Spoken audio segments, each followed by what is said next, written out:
నమస్కారం. సుప్రభాత ఘంటారావానికి స్వాగతం. ముందుగా ప్రధానాంశాలు.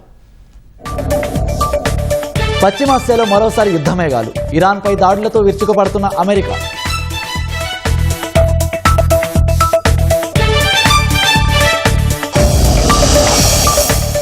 పోలవరం కొత్త డయాఫ్రమ్ వాల్ బేసిక్గా ఉందన్న నిపుణులు. పరీక్షల ఫలితాలన్నీ బాగున్నాయని ప్రాథమిక నివేదిక.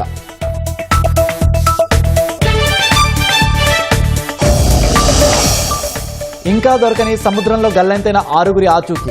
నేవీ కోస్ట్ గార్డ్ సిబ్బంది నిరంతరం శ్రమిస్తున్నా ఫలితం శూన్యం.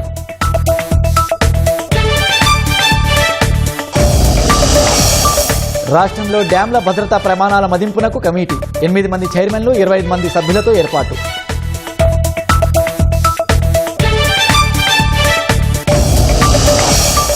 సంస్కరణల మంత్రంతో భారత్ ముందుకు సాగుతోందన్న ప్రధాని. ఆసియాన్ దేశాల అభివృద్ధికి సరికొత్త ఊతమిస్తుందని వెల్లడి.